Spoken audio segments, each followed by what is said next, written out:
Okay, we are now recording. Let me just briefly share my slides as well for a moment, just to introduce the call. Right, so hopefully you can all see my slides. Welcome everyone. As you will hopefully be aware, the theme of the call this week is considerations for protective DNS server operators. So in a moment, I'll hand over to one of the co-authors of an internet draft, currently in its 0.1 version, with that very title. So Mingxuan Li, probably mispronounced that again, apologies, but you can coach me in a second, who's kindly joined us from well, I'm guessing Tokyo, but sort of not Tokyo, even Beijing rather, but you'll tell me exactly where in a second. And then time permitting, I just touch on a few recent developments in the news from the last week or so and remind you of a few forthcoming events and deadlines. So as always, that's the plan for the call, sponsored by our long-term sponsor, DNS OARC. So thank you to them for their support. But without further ado, let me stop sharing.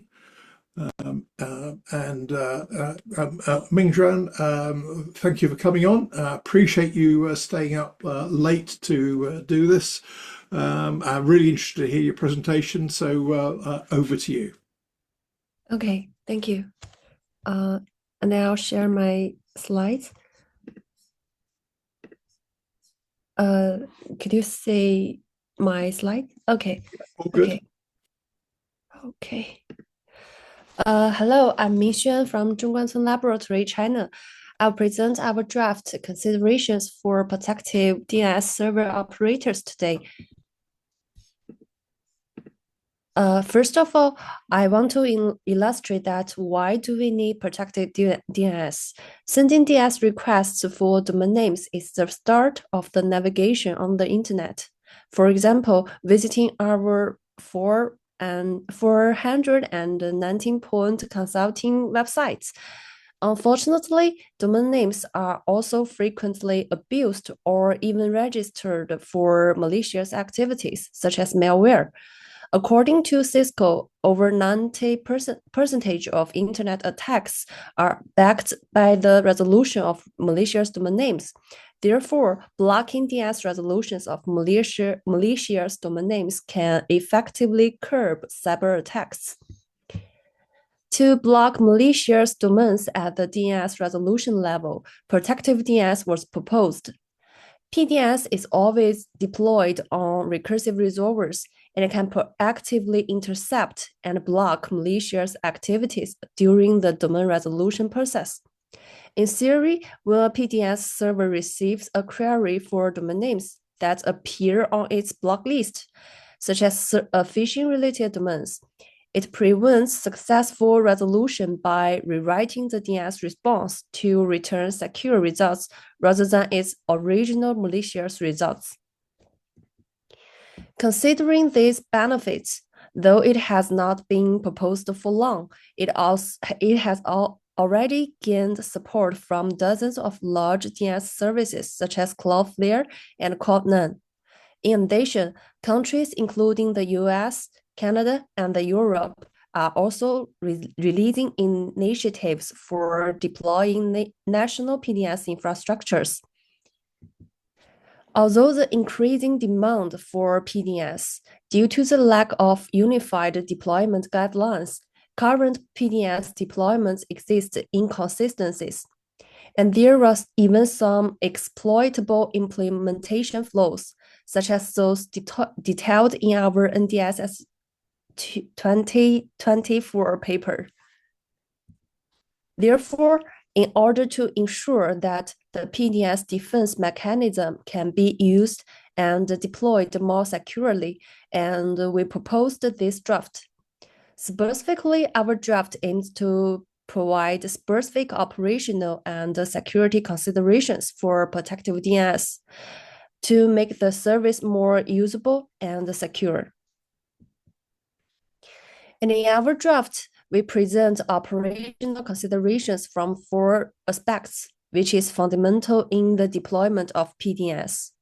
First of all is the blacklist selection.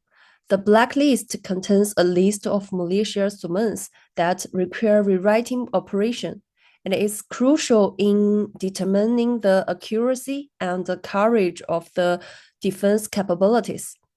Therefore, operators should define the types of domains, verify the correctness, and select an appropriate blacklist deployment approach, such as local RPZ. Then it's the rewriting policy construction, which is key to the effectiveness of PDNS defense. It provides protection by replacing the original malicious resolution results with safe resolution results.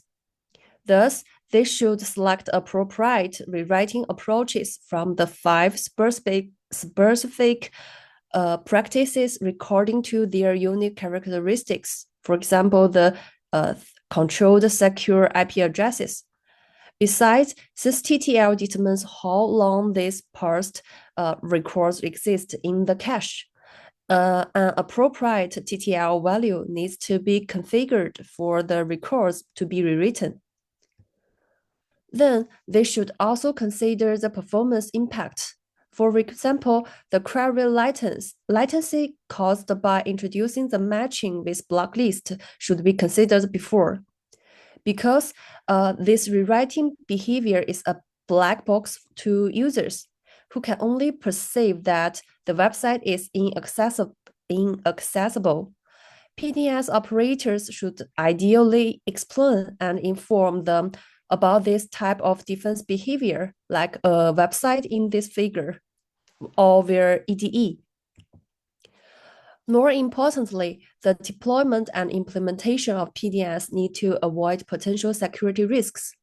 First, to address the shortcomings of the rewrite strategy, redundant R data and missing record types should be avoided to prevent bypassing, and rewrite coverage should be maintained. Second, if PDNS operators use third-party network resources such as Amazon as the rewriting policies, such as Amazon and cloud resources, they need to regularly check the effectiveness of resources to avoid the downgrading risks caused by some expired resources. Then, excessive blocking should be approached with caution.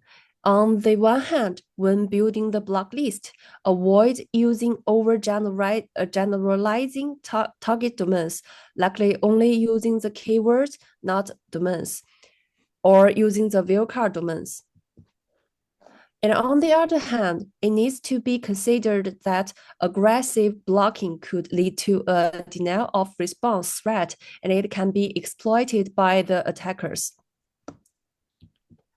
And they also should consider the interaction with data integrity, such as DNS compatible and fallback mechanisms. Thus, the PDNS operation may face some falls due to the blacklist matching, and they should first pre-consideration of the fault diagnosis. Finally, we would like to receive more feedback and more specific suggestions from actual deployments of protective DNS. And we also receive some feedback from the deployment from the Latin America, and we welcome more specific suggestions of our considerations. Yeah, thank you. Thanks for listening, and please feel to contact us for further discussion. Sorry, my English is not very well. Thank you, Mingxuan. And yeah, your English is, I suspect, far better than the Chinese of most of the people on this call. certainly speaking for myself. Although I think there are probably a couple who might be better than me at least. Well, I'll let people think about questions, and if you have questions, either put them in the chat or raise your virtual hand and unmute and come on in a second. But so a question for you to maybe start off. I saw your references in the draft to extended DNS errors, which is good to see. Had you considered maybe going further and even using structured DNS errors to give an even fuller explanation of why something was possibly blocked? And I don't know if you'd even come across that draft yet, perhaps. So if not, I can happily provide you with a link. You mean here or not?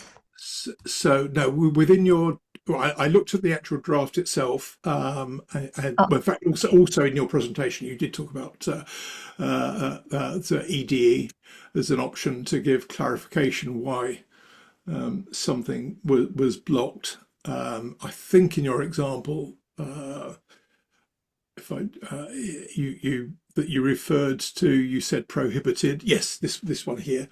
Okay. That there's also a proposal for structured sort of DNS errors, which I think can give much fuller text than just prohibited. So if you've not come across that might be worth looking at as well, to give more meaningful messages to a user. So just as a suggestion, I can send you a link to the internet draft if that's useful. Okay, but it's from a Chinese secure company, and this website is hosted on IP addresses, and they didn't have a domain name.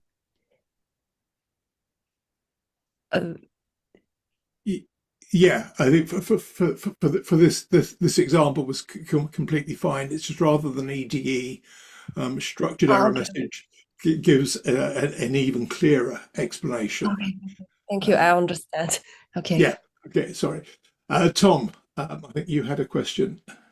Yeah, just around the black box problem. I think it might be useful for you to include that this problem gets.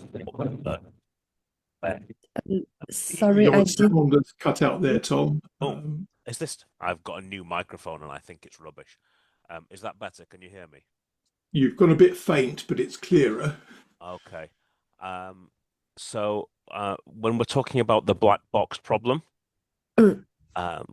this black box problem is also a lot worse when the user is trying to use something that isn't a web browser.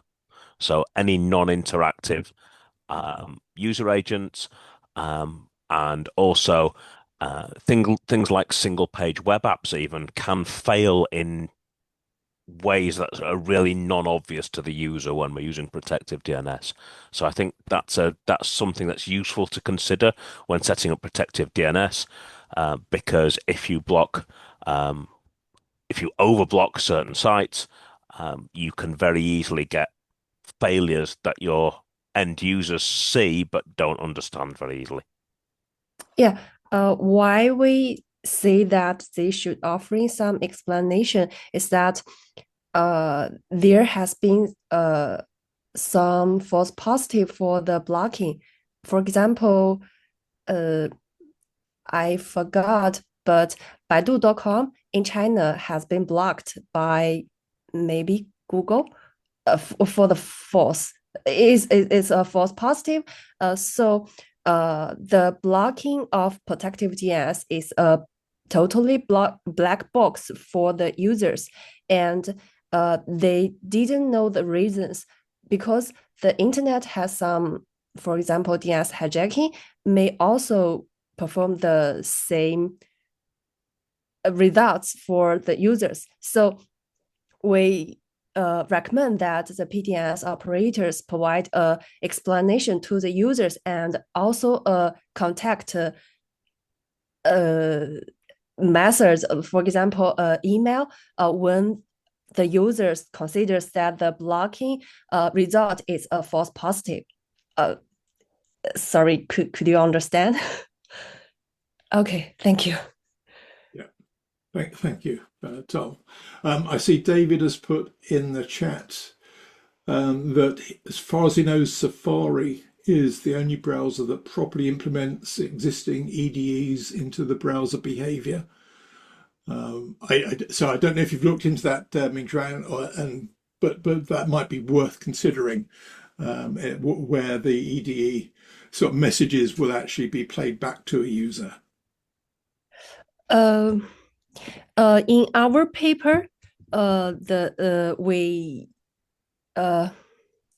explore that the in the world or real world PDNS operators, and we found 700 of real world PDNS servers, and we also try to send some DNS requests for them and analyzes the responses, and we also find that some operators already used the EDE to explain their PDNS operators. Yeah.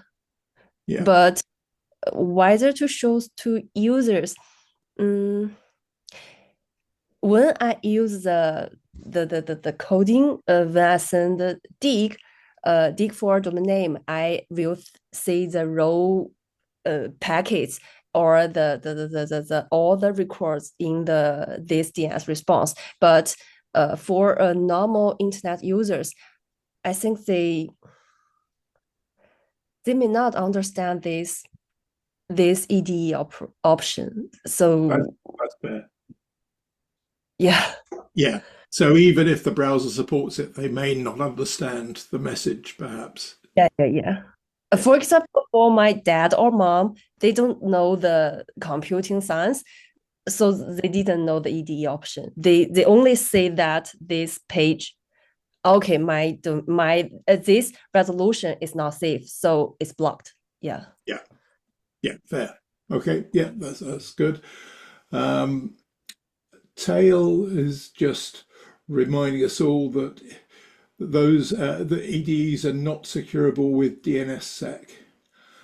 Tail, do you want to expand on that? Are you suggesting that could be an attack vector, or did you mean right? It well, at the very least, a misleading vector, right? If you had an EDE that claimed to be that something was happening for one reason, that is not necessarily truth. It might not even be what the authority would assert about the situation, right? So they are useful signal, but they are not completely trustworthy signal.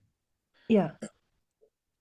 Although presumably in this case, Mingxuan, it's the PDNS operator that's generating the EDE. So right, that is correct. Although again, that also could be spoofed in Okay, yeah.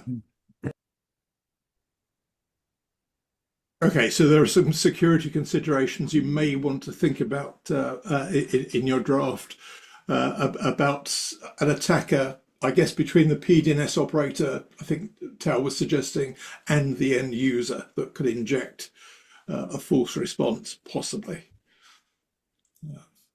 Yes. Okay, does anyone else have any other immediate comments for our authors?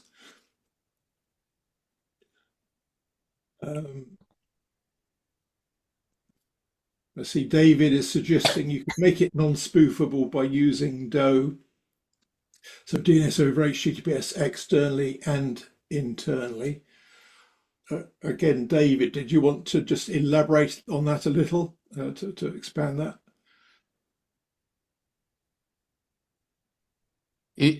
I can expand on it for him. So, but he's essentially right there that if you secure the channel, right? So it could be spoofed over UDP, but if you secure the channel, that you're absolutely sure that you're talking to your resolver, then the correct resolver, then that would mitigate the issue that the message being generated by that resolver could be spoofed by someone else, right? Because it's coming over a secure channel. Okay.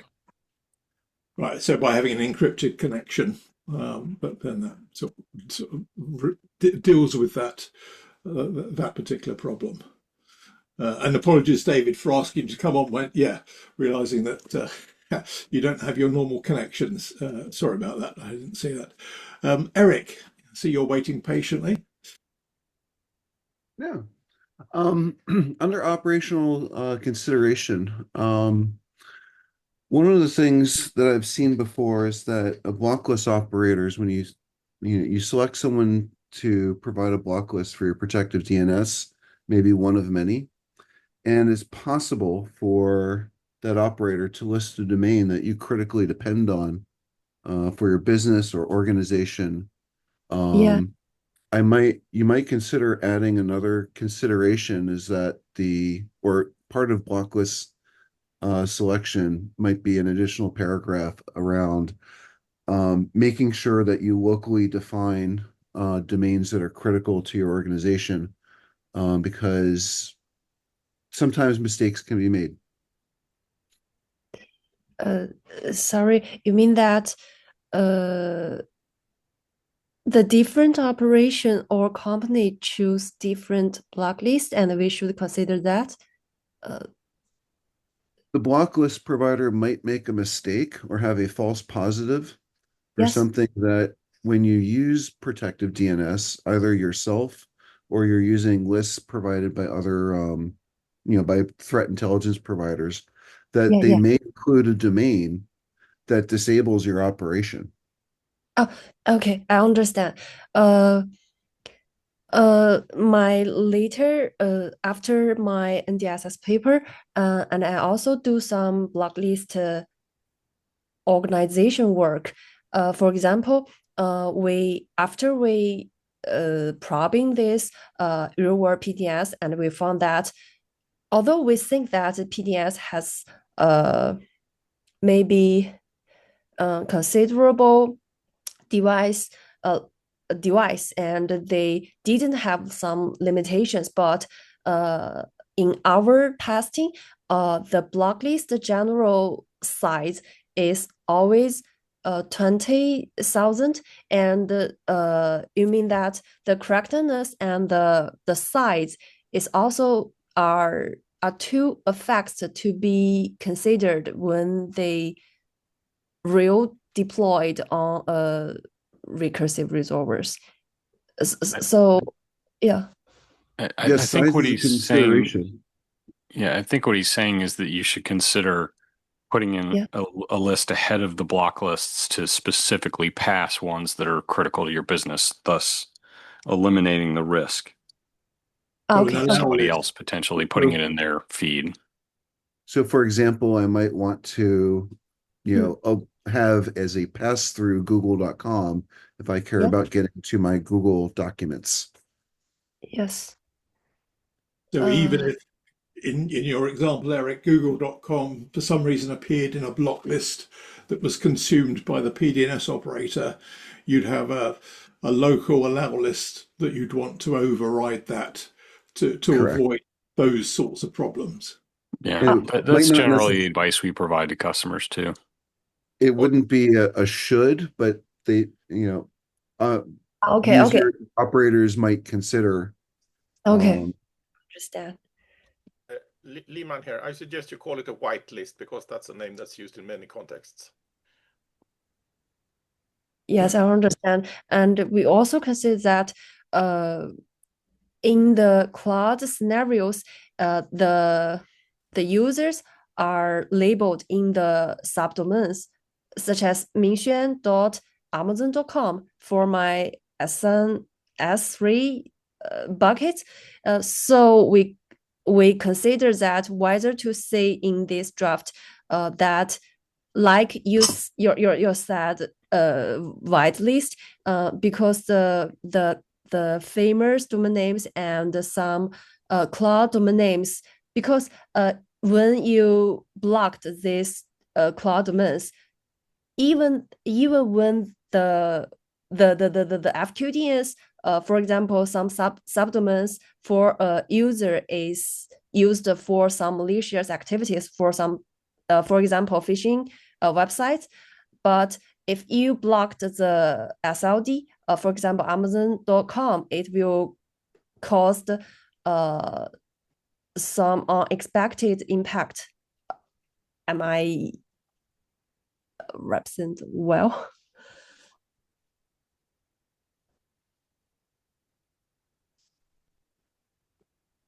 If Eric or oh no, you're fine. I think you understand the concept. Yeah, okay. So that was just my input. Okay. Thank you. okay, Thank you. Anyone else got any immediate comments that you want to share, or questions for the matter? Not seeing any at the moment. Okay, well, look, I think it's 12:30 now for you locally. So perhaps if we draw a line there, say thank you for the presentation. I hope that's raised awareness of the draft with a wide group of people that I think will have an interest in this topic. So I'll encourage all the people on the call to review the draft if you haven't already looked at it, and get back to the authors directly with any comments once you've had a chance to read through and reflect properly. But Mingxuan, thank you for staying up so late. Really do appreciate that. You're welcome to stay on to the end of the call, but if you want to go and sleep, I completely understand. And if you wouldn't mind, if you're able to share the slides, that would be fantastic. Just drop me an email and I'll share them with people with a link to the recording as well. Okay. I'll see you later. Okay, thank you. And thank you for your presentation.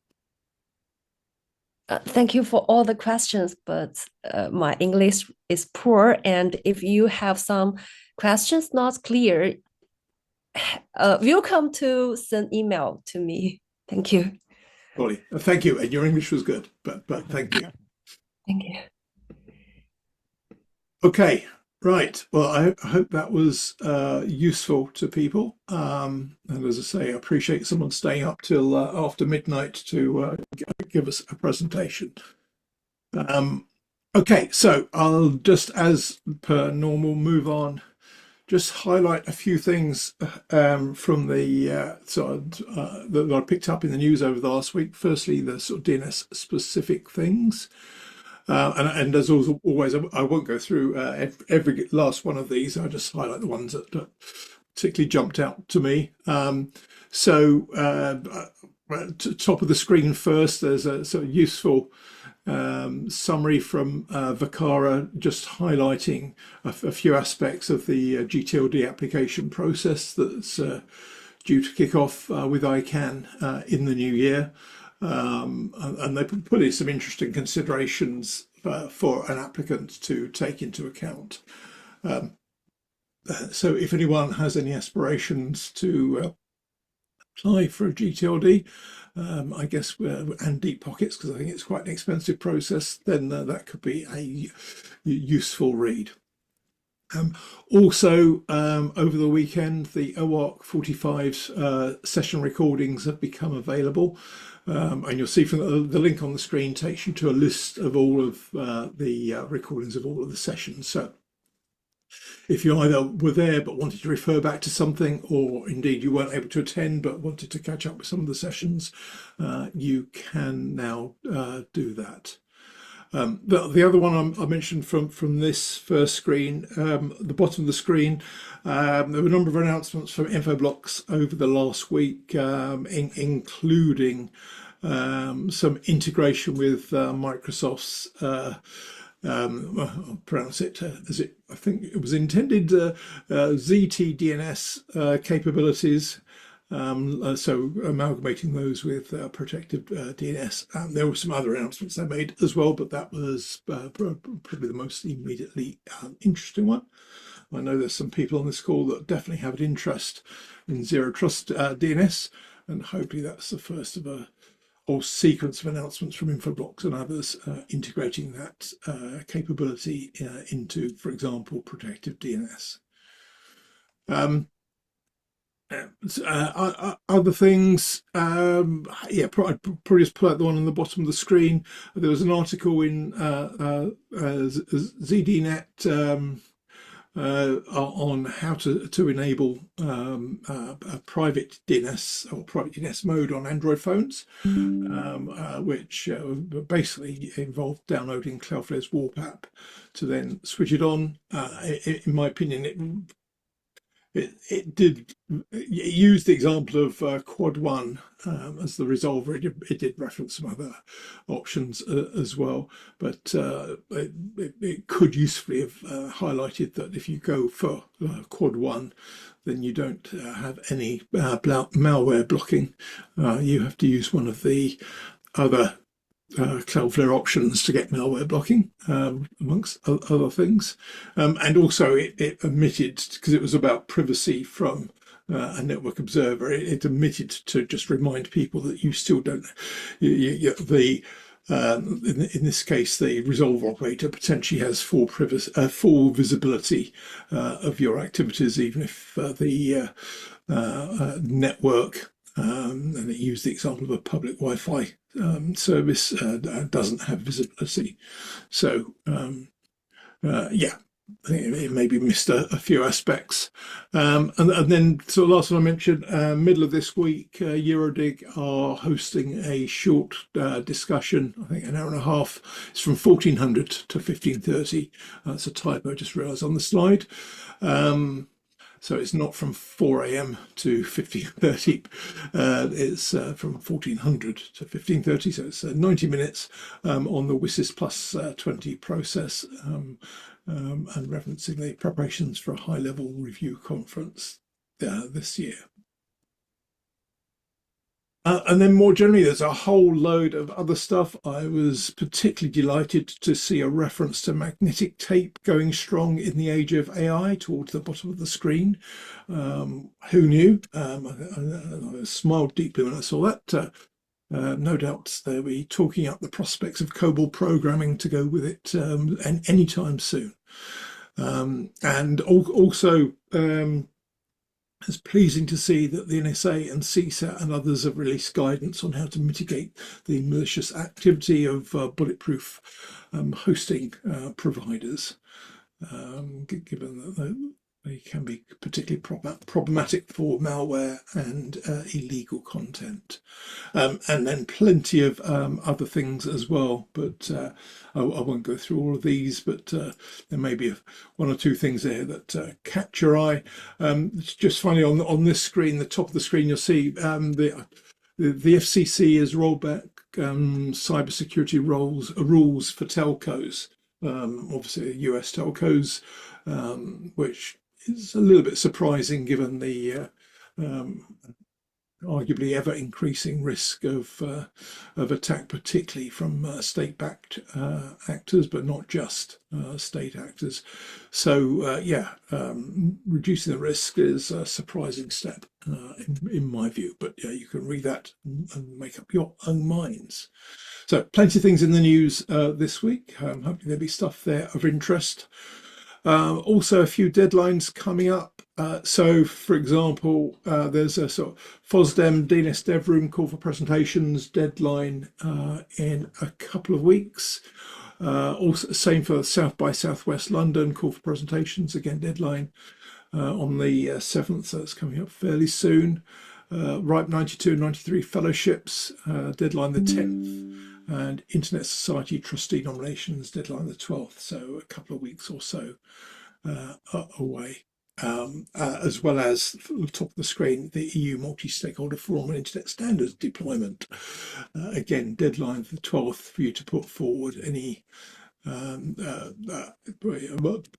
of nominate applications, not in that case you have to apply to become part of that multi-stakeholder forum. That's the forum that was presented about at certainly at RIPE and at the ITF meetings, probably others as well, over the last few months. So I think the intent is that will become effective relatively early in the new year. and the intent being it will provide guidance, identify appropriate best practice documents, to not write them, I think is the intent, but to find existing best practice documents to highlight for compliance with the NIS2 regs in particular.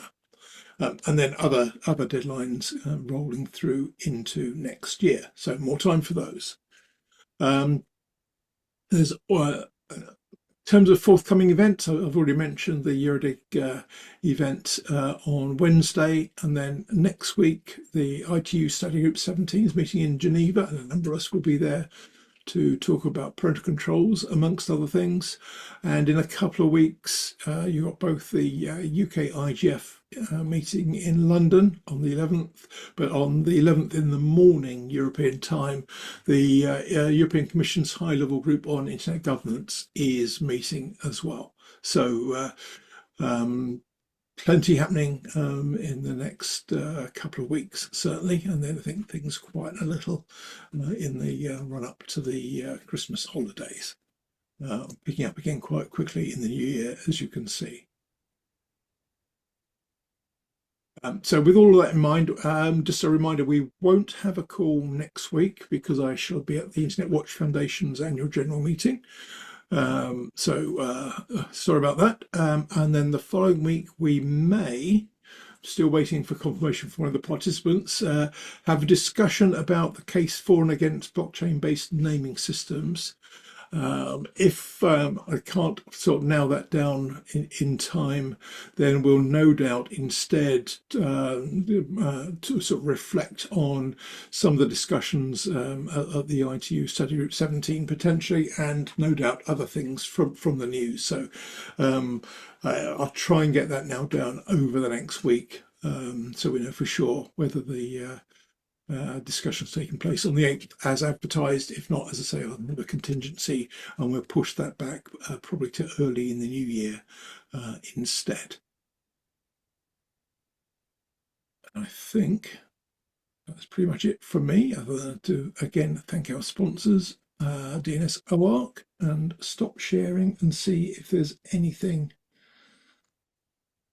that anyone else wants to talk about.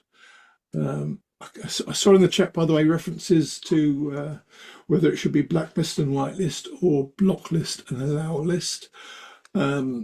Setting aside any personal preferences anyone individually may have, I know from fairly recent discussions in the ITF that the preference there is block list and allow list. And I suspect any draft that used blacklist or whitelist would probably be adjusted by the RFC editors if it got that far in the RFC process. I say I suspect, I don't know that for sure, I've not asked them, but I think that would be the preferred terminology there, but obviously it will be different in other fora. But notwithstanding that, anyone else want to come in on anything? Lars, did you want to come in on that, or more generally? You're welcome on either. I would just say I stand corrected. Thank you for reminding me of that. That's old terminology. The new one is much better. So sorry for my previous intervention. That's quite okay. We can all be forgiven for not remembering. I know I can.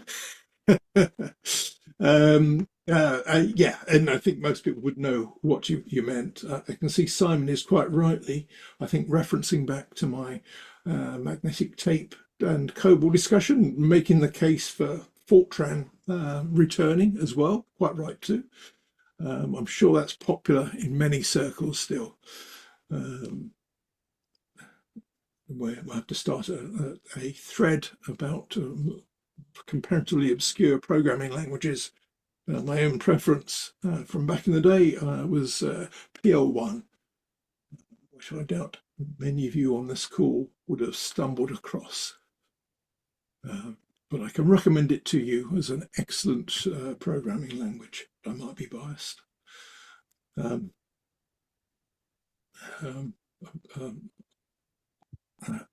Arix and Lisp.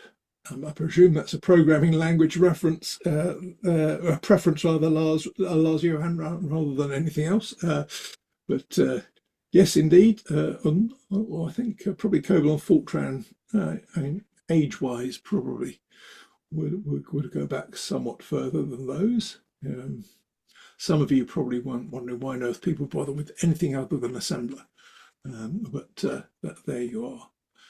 So is there anything else on anyone's minds at the moment? Anything else you want to highlight that's on your agenda currently? No, doesn't look like it. In which case, you've got a whole library of OART 45 presentations you can have a look at, and failing that, I can commend some excellent rugby footage from the weekend, with apologies to some of the people on the call that possibly liked or enjoyed that rather less than I may have done.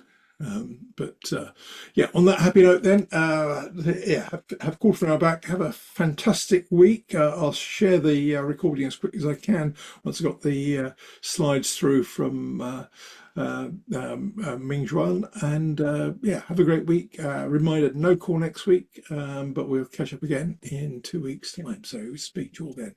Bye, everyone.